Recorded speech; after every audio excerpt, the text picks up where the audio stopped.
All right, in this super short video, I'm going to go over how to add a separate fuse panel to your vehicle. So check it out.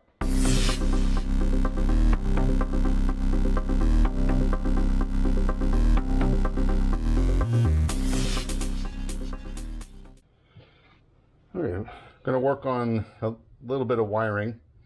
The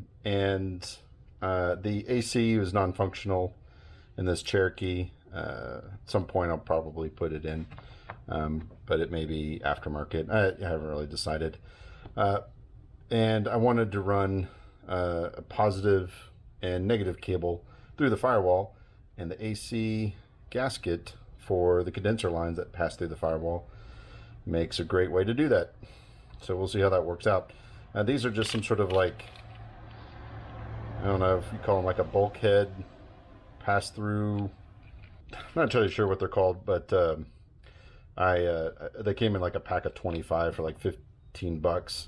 Here's one uninstalled, and essentially it's all plastic, but it's a little O-ring.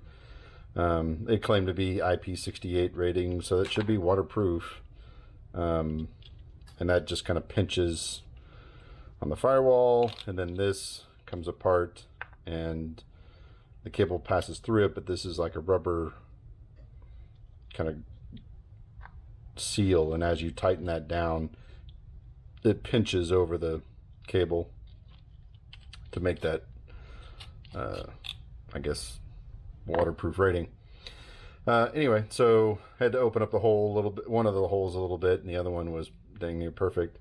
It's a little awkward, but you know, not going to see it much. Anyway, so that'll make passing through pretty easily. That's going to go to my Blue Seas fuse block, and these are pretty handy. I've got one on my XJ. They're primarily something I think for boats. That's thus the name. But they seem to work great.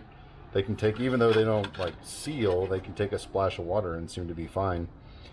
But essentially you run negative to one side, positive to the other side, and once you've done that, then all these in here are negative posts, all these are positive posts, and then you just wire whatever you're trying to wire up, lighting, CB radio, ham radio, whatever it is you're trying to wire up directly to this, and then you've got a direct to the battery ground if you need, especially for sensitive like ham radio stuff, you want as little interference as possible. So something like this is great for just adding accessories on.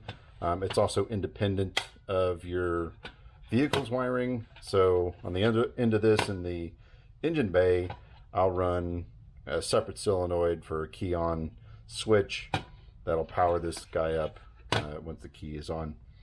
And we'll go from there. Under the hood, we're going to wire this up to a continuous operating relay, and I can put a link to this on Amazon down in the description, but it needs to be continuous.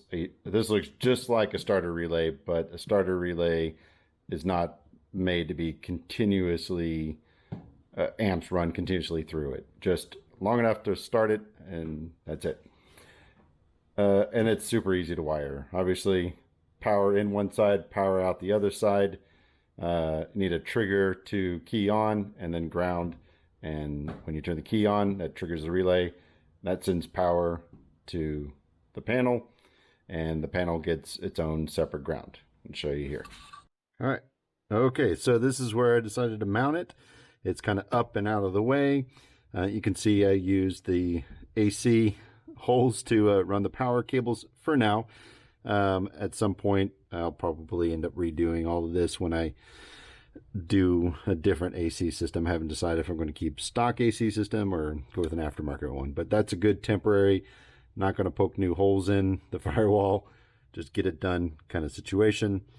And then you can see I've already wired up one item, which is the tack, and it gets a ground, gets its power, and then it's good to go. And you can wire up anything else. I'll probably put an aftermarket stereo. CB, ham, whatever you want to do. It's a great, just easy place to put it, put a fuse, and get you going. So if you have any questions regarding what I did here or any other improvements, leave them down in the comments. Thanks for watching.